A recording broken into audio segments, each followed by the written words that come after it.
Gagner de l'argent, ce n'est pas suffisant. Gagner beaucoup d'argent, ce n'est pas suffisant.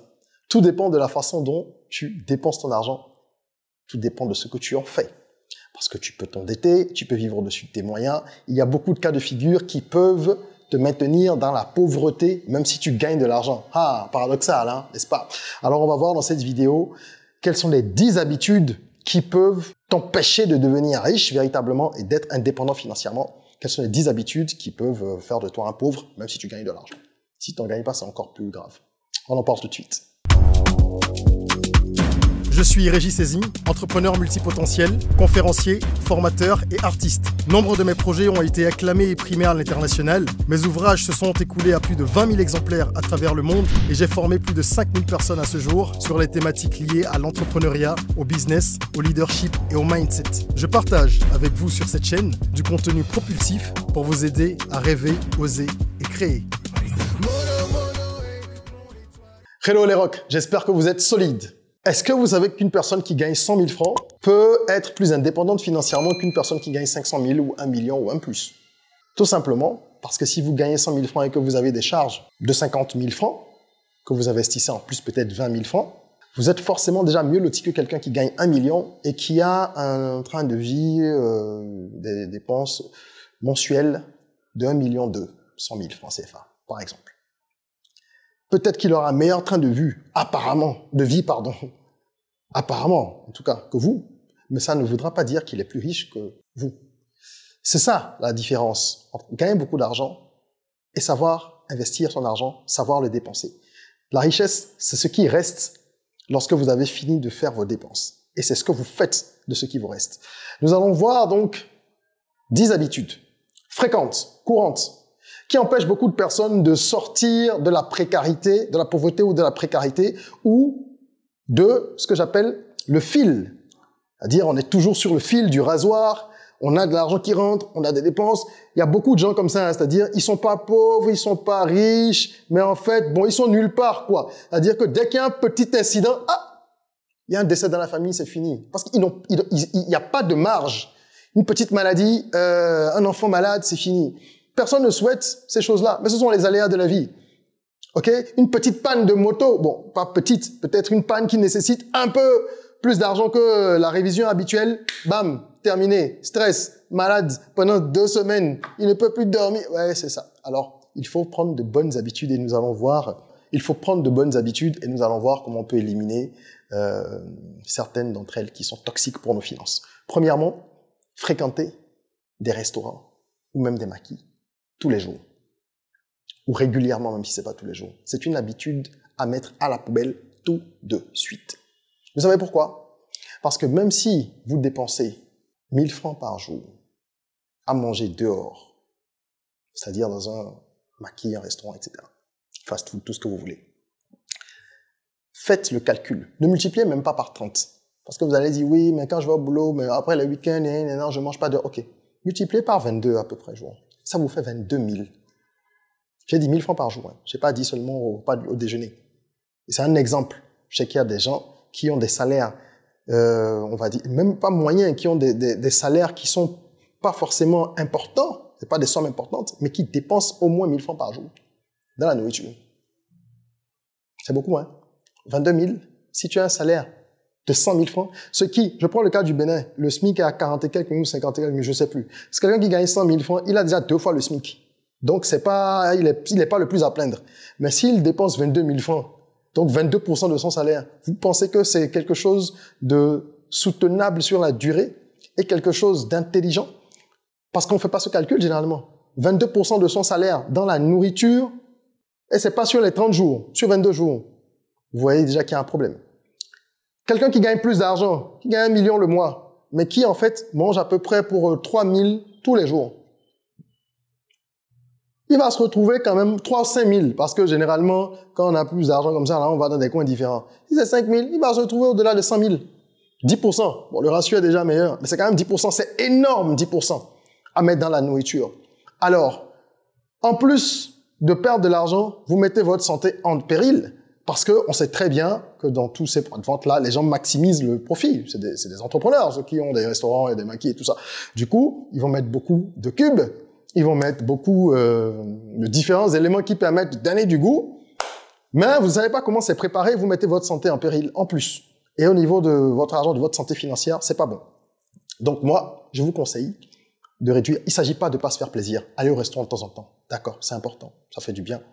Faut être dans une ambiance qui permet de socialiser et tout ça. Mais, chers amis, prévoyez par exemple des gamelles. Moi, je me souviens, j'allais au bureau dans mon entreprise, dans une de mes entreprises, avec ma gamelle tous les jours. J'étais le patron. Ceux que j'employais, pour la plupart, allaient manger dehors tous les jours. Et ils trouvaient bizarre que je vienne avec une gamelle. Au fil du temps, il y en a plein qui ont commencé à faire comme moi. Parce que je leur ai expliqué. C'est pas compliqué. Tu ramènes ta gamelle, tu manges, même si c'est pas tous les jours. Fais-le peut-être la moitié de la semaine, tu vas te rendre compte que tes finances vont s'améliorer parce que ça va te dégager déjà un peu une marge. Donc, je dis pas de jeûner ou de ne pas manger forcément. Ramenez votre gamelle, ramenez des choses de la maison de temps en temps. Franchement, c'est plus sain et c'est plus sain pour vos finances aussi. Deuxième habitude, fumer et consommer de l'alcool. Ici, je mets encore un bémol une fois parce qu'il ne faut pas que les gens pensent que nous sommes pas des extrémistes. Nous sommes des personnes qui vivent aussi. Allez prendre un pot, sortir de temps en temps, oui. Mais si vous êtes un fumeur régulier, ça veut dire, parce que généralement, en tout cas, on est fumeur régulier, on peut aller jusqu'à 1 paquet par jour. Si je prends le cas du Bénin, je sais qu'il y a des paquets de cigarettes à partir de 500 francs, 500, 1000 francs, etc. Faites 500 fois 30, c'est énorme, c'est 15 000 francs. Il y a plein d'études sur le sujet, hein. Allez sur Google et regardez, pour voir les dépenses moyennes des fumeurs par jour, par mois, par an. Et quand vous voyez ce que ça vous coûte sur une année, si vous êtes à 15 000 mois, vous vous retrouvez à 180 000 par an. C'est énorme. Évidemment, l'idéal, c'est d'arrêter de fumer. Mais si vous ne pouvez pas, réduisez quand même. Pensez à votre poche. Et c'est pareil pour l'alcool. Surtout dans nos pays africains, avec les bars qui sont partout et la bière qui coûte pas forcément grand-chose. Vous avez une bière à 300, 500, etc. Il y a des gens, c'est un réflexe. Hein. Dès qu'ils sortent du boulot, il faut qu'ils prennent une bière avant de rentrer. C'est-à-dire, ce n'est même plus une envie. Ça devient un réflexe. C'est comme ça qu'on crée les habitudes, bonnes ou mauvaises, en répétant les mêmes choses. Et au final, pareil, 500 fois 30, regardez ce que ça donne. En sachant que le week-end, généralement, on ne boit pas une bière, on est avec des amis. Donc, fumer et consommer de l'alcool, de façon régulière surtout, ça vous crée de vrais trous dans vos finances. Il faut absolument arrêter ça, trouver une solution. Et en plus, ça vous crée des dépenses à venir parce que vous allez devoir vous soigner. C'est une évidence, n'est-ce pas? Troisième habitude à mettre à la poubelle, acheter des voitures chères, même des motos, en tout cas à moyen de déplacement, trop chères. Je prends le cas des voitures. Pourquoi? Quand on commence à gagner de l'argent, généralement, on veut se faire plaisir. Ok, ça fait partie de la vie. Mais les gens consacrent trop souvent un budget plus important qu'ils ne devraient à l'acquisition d'un moyen de déplacement. Il faut savoir qu'une voiture ou une moto, à partir du jour où vous l'avez achetée, même si elle sort d'usine, sa valeur est déjà dépréciée. De beaucoup, hein. Au moins du tiers. C'est-à-dire que si vous voulez la revendre même le lendemain, vous ne pourrez pas récupérer ce que vous avez dépensé pour l'acquérir, même si elle sort d'usine. Donc les voitures, les motos, etc., ce sont des passifs. C'est-à-dire que ce sont des biens qui, au fil du temps, qui chaque jour perdent de la valeur. Parce que d'abord, l'engin s'amortit, il est de moins en moins en forme, comme on dit, il va se vendre beaucoup moins cher que vous ne l'avez acheté, si vous voulez le revendre. Chaque jour, il perd de la valeur. Et il vous demande de l'argent pour l'entretien. Les gens ne font pas ces calculs-là. Donc, quelqu'un qui a fait même un gros deal, en tout cas un bon deal, qui a gagné 30 millions de francs CFA, il va acheter une voiture de 15 millions et dit, il me reste 15 millions. Déjà, les pièces de cette voiture-là, quand il va falloir entretenir, elles vont coûter cher. Mais avant cela même, retenez cette phrase de Jay-Z que j'aime beaucoup. Comment il l'a dit exactement? Globalement, c'est à peu près if you can't buy it twice, don't buy it. C'est-à-dire que, et c'est presque une règle lorsqu'on veut vraiment devenir indépendant financièrement et développer sa discipline financière. Si vous n'êtes pas en mesure, je traduis, hein, si vous n'êtes pas en mesure d'acheter quelque chose 2 fois, alors ne l'achetez pas. Ça veut dire quoi? Vous avez 30 millions, vous voulez acheter une voiture de 15 millions. Ça fait la moitié. Donc, théoriquement, vous pourriez l'acheter 2 fois. Mais en fait, quand on dit acheter 2 fois, c'est pas acheter 2 fois et arrêter de vivre. Mais c'est ça. Est-ce que vous êtes capable d'acheter 2 fois et de continuer à vivre? Vous allez manger, vous allez payer un loyer ou entretenir votre maison si vous la possédez déjà. Vous allez vous soigner, etc. Donc, si vous avez de l'argent, à plus forte raison, si vous avez un salaire, même si c'est un salaire fixe, n'allez pas faire des prêts onéreux que vous allez rembourser avec les intérêts pour acheter une voiture chère en plus.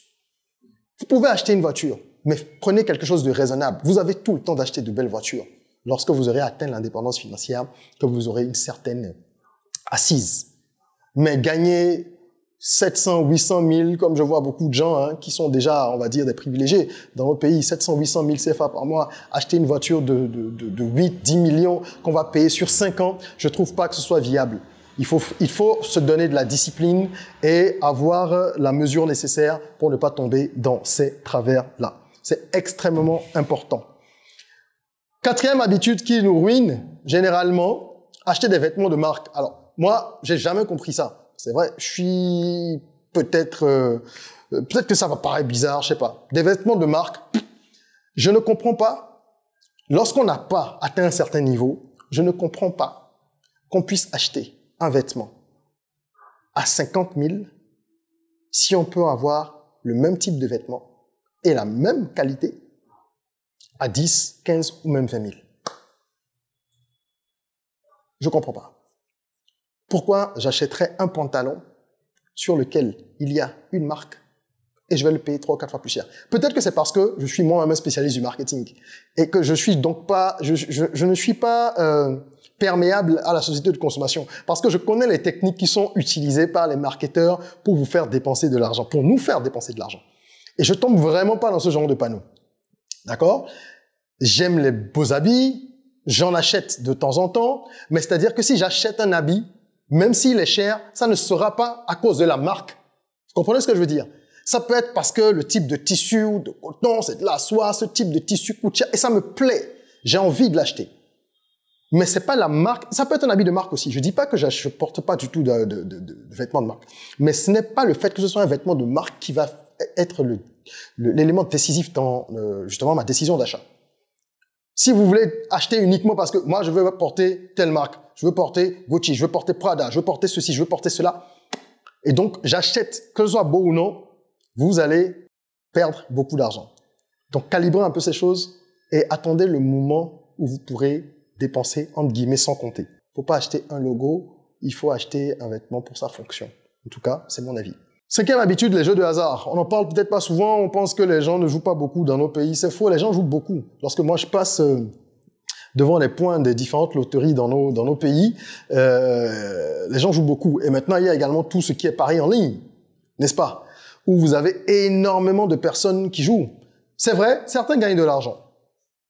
Par contre, le nombre de personnes qui perdent de l'argent est largement supérieur au nombre de personnes qui gagnent de l'argent. Et généralement, quand les gens gagnent de l'argent, ils rejouent. C'est comme le casino. Les sites de paris en ligne n'ont rien réinventé. Donc moi, perso, je ne joue pas. Mon conseil serait de ne pas jouer. Les jeux de hasard, en tout cas, je joue pas. Mais si vous voulez jouer, ayez de la discipline alors. Et fixez-vous un quota peut-être mensuel en disant, OK, chaque mois, je dépense 1 franc, 10 francs, 100 francs et je ne dépense pas plus que je gagne ou non. Demandez à ceux qui jouent à ces jeux qui gagnent. Il y en a très peu qui gagnent régulièrement et qui gagnent beaucoup d'argent. Donc, vous ne pouvez pas vous baser sur ce petit échantillon pour dire que c'est une bonne habitude. Si vous êtes doué pour ça, parce qu'il y a aussi de la stats, peut-être des statistiques qui rentrent en ligne de compte, c'est pas forcément du hasard à 100%, surtout sur les paris en ligne, quand c'est du sport, ceci, cela. Il y a aussi les statistiques, voilà, il y a plein de paramètres. Je suis d'accord. OK, allez-y. Mais définissez un cadre. Ne vous laissez pas emporter, parce que le jeu est addictif. C'est une drogue de jouer. Et si vous n'avez pas des limites et de la rigueur de l'autodiscipline, vos économies vont couler un peu comme un fleuve, quoi. Un ruisseau. Donc l'argent qu'on gagne difficilement, le voir partir comme ça, c'est pas plaisant. Il faut l'investir intelligemment. Donc voilà. Tout ce que je dis, c'est avec modération. Ce n'est pas pour dire qu'il faut arrêter de faire ceci ou cela, mais il faut beaucoup de modération. Ensuite, ça je m'adresse surtout aux hommes. 6e habitude, sortir avec plusieurs go. Ah, les gars, Chez nous, on dit en fond, ça veut dire tu vas pas t'en sortir, mon ami. Avoir plusieurs relations, ça vous pompe de l'énergie. Ah bah oui, n'est-ce pas? Il faut faire ce qu'il faut faire. Ça vous pompe du temps, parce qu'il faut échanger avec les différentes personnes, les différentes go. Il faut consacrer de l'attention, du temps, donner de l'attention. Il faut dépenser de l'argent. Bon, à moins que vous soyez un gigolo qui en a fait donc une profession et qui, lui, gagne de l'argent en le faisant, ah ben c'est un choix. Et ça, c'est encore une fois des exceptions. La majorité des gens qui sortent avec plusieurs go perdent de l'argent parce qu'ils dispersent leurs fonds. Ils sont pas focus, c'est pas comme s'ils dépensent de l'argent pour faire plaisir à une femme, leur femme. OK? Parce que ça, c'est normal. Mais lorsqu'il y en a 3, 4, 5 à qui il faut faire plaisir, qu'il faut entretenir, ne faites pas ça, les gars.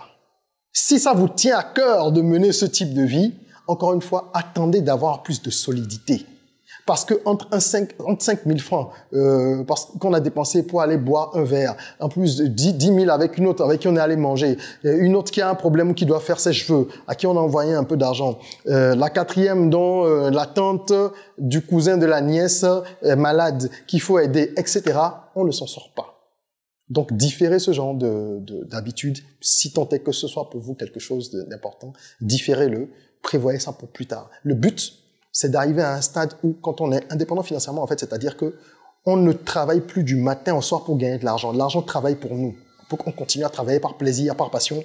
On supervise les choses, on surveille ses investissements, mais l'argent travaille pour soi. À ce moment-là, on peut se permettre certaines choses. Chacun ses caprices, chacun ses vices.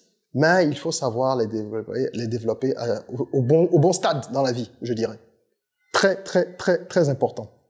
Ensuite, habitude numéro 7, très fréquente aussi, qu'il faut mettre à la poubelle, vivre la vie de louga, c'est-à-dire on vit sans penser à demain.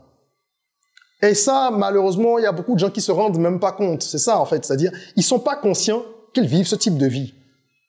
Il y a deux catégories de personnes dans ce schéma-là. Il y a ceux qui te disent, carpe diem, YOLO, you only live once. Ah, yeah. Donc, on dépense, on n'investit pas. On sécurise pas. La deuxième catégorie, je sais pas si c'est plus grave ou moins grave que les autres, mais ça fait réfléchir aussi. Ce sont des personnes qui se rendent même pas compte qu'elles vivent comme ça. C'est-à-dire, c'est pas forcément des personnes dépensières, mais elles ne sont pas dans la planification. Donc, quand elles gagnent de l'argent, elles dépensent. En fait, pour ces gens-là, quand l'argent rentre, ça doit sortir, quoi. Il faut tout dépenser. Donc, il faut une prise de conscience. Quand on ne le sait pas, bon, c'est pas grave. L'essentiel, à un moment, c'est de se rendre compte que, tiens, il y a un problème. Je planifie jamais rien. Pourquoi est-ce que j'ai jamais des petits fonds de réserve? Même 20 000, 10 000. Il y a des situations dans la vie où on est tous moisis, ça arrive. OK. Mais lorsqu'on planifie, on réduit les chances que ça arrive. Parce qu'on a peut-être mis un peu d'argent dans quelque chose qui va nous permettre de tenir pendant une période de vache maigre, etc., etc. Vous devez épargner un peu, mais investir beaucoup. On épargne un peu parce que voilà, des coups durs, il faut avoir de la liquidité dispo. On reviendra là-dessus dans d'autres vidéos. Mais il faut surtout investir et penser à demain. Donc avoir un plan, avoir un budget. Combien je dépense par mois? Je suis sûr qu'il y a plein de gens qui regardent cette vidéo qui ne savent pas combien ils dépensent par mois, ou bien combien ils devraient dépenser par mois. C'est surtout ça. Et comment ils font pour ne pas dépasser cette limite? Comment ils font pour générer assez de fonds pour faire face à toutes leurs dépenses? Comment ils font pour gagner plus l'année prochaine et l'année d'après, etc. Donc ne vivez pas la vie de louga. Commencez à réfléchir, planifier et mesurer un petit peu tout ça. C'est très important. Et ça m'amène au 8e point, la 8e habitude que je viens d'aborder un petit peu en fait, c'est de ne pas avoir de plan du tout, de ne pas tenir ses comptes. Ça, pour moi, c'est impensable. C'est la base. Vous devez tenir vos comptes. Vous êtes une entreprise vous-même. Oui, vous avez des dépenses, des rentrées. Comment vous faites? Est-ce que vous tenez vos comptes? Lorsqu'on commence à tenir ses comptes, on se rend compte que finalement, lorsqu'on tient ses comptes, oui, que finalement, l'argent qu'on dépense, soit on le dépense mal, soit on le dépense pas mal, mais au moins on a conscience des choses. Ça vous est déjà arrivé, je suis sûr, ça arrive à tout le monde, on se dit, mais j'avais 200 000, non? Il y a 5 jours, ou il y a 2 semaines. L'argent est passé où? Tu prends un stylo. tu essayes de mémoire, de te souvenir de certaines choses pareilles, tu n'avais pas tout noté. Mais même si tu ne te souviens pas de tout, tu te rends compte qu'en fait, ah oui, c'est vrai, les 200 000 là sont vraiment sortis. Personne ne m'a volé. Il faut tenir ses comptes. Quand tu commences à tenir ta compte, tu fais plus attention à beaucoup de choses. C'est très, très, très, très, très important. Tu planifies. Qu'est-ce qui rentre? Qu'est-ce qui sort? Comment je fais pour que ça ne sorte plus trop? Comment je fais pour que ça rentre plus? Etc., etc., etc. Occupez-vous de vos finances. C'est prioritaire. Après la santé, c'est le plus important. Vous vous occupez de votre santé, vous en prenez soin, et vous vous occupez de vos finances. Personne ne viendra le faire pour vous. Et ça ne se fait pas par magie. C'est la discipline financière qui fait que certains s'en sortent mieux que d'autres. Vous allez voir des gens qui ont le même salaire, qui ont peut-être tous les deux un conjoint, le même nombre d'enfants, etc. Mais il y en a un qui s'en sortira mieux que l'autre. Après, vous direz, oui, il y a plusieurs paramètres dans la vie. Peut-être qu'il y en a un qui a un enfant qui est soumis à un traitement médical, donc il dépense plus. Il y en a peut-être un autre qui a trois ou quatre personnes de sa famille à charge. OK, mais toute chose considérée de façon égale, il y en aura un qui s'en sortira mieux que l'autre. Et c'est la discipline financière qui fait la différence. Ça, et uniquement ça. 9e habitude, être dépendant de la technologie et de tous les gadgets là. Ça, c'est les gens qui sont happés par la société de consommation. Mais je mets l'accent sur la technologie parce que les produits technologiques coûtent généralement cher. Et comme ça va très vite dans le développement des nouveaux produits, il y a toujours un nouveau besoin. Il faut acheter un nouveau type d'écouteur. Ah ouais, ça peut être pratique, je vais le prendre. Il faut acheter un nouveau téléphone. Ça, c'est le truc le plus fréquent. Je ne comprends pas, par exemple, les gens qui changent de téléphone tous les ans. Je ne comprends pas. Parce qu'en plus, on n'utilise même pas 10% des fonctions de téléphone dans les pays africains. On n'a même pas la technologie pour nous. Moi, mon téléphone, je pense qu'il y a au moins 70% des trucs que je n'utilise pas dessus. Pourquoi acheter un nouveau téléphone tous les ans? Acheter le nouveau gadget à la mode, à un nouveau GPS, à une nouvelle montre connectée, etc., etc. Il faut faire attention. C'est vraiment tous les produits en général, mais je mets l'accent sur les produits technologiques parce que la puissance qu'il y a dans l'évolution de la technologie fait qu'il y a de nouveaux produits tous les jours et de nouveaux besoins qu'on crée, qui ne sont pas forcément des besoins. Donc faisons attention, modérons un petit peu nos dépenses et ne soyons pas esclaves de la consommation, de la société de consommation. C'est très important. Et pour finir, je vous invite à ne pas investir au mauvais moment. Ça veut dire quoi? Il y a quelques personnes qui ont compris qu'il faut investir. Cette conscience-là, au niveau de la jeunesse africaine, et même des moins jeunes, parce que nos parents, c'était pas non plus les champions de l'investissement. Vous savez, dans notre pays, on épargne beaucoup. On épargne. On n'investit pas beaucoup. On a cette culture, on a été éduqués comme ça. On épargne. En tout cas, au Bénin, je sais que les gens, ils épargnent un peu. Même s'il y en a beaucoup qui ne le font pas. Ceux qui ne sont pas dépensiers épargnent un peu, mais ils n'investissent pas. Ou ils investissent tard.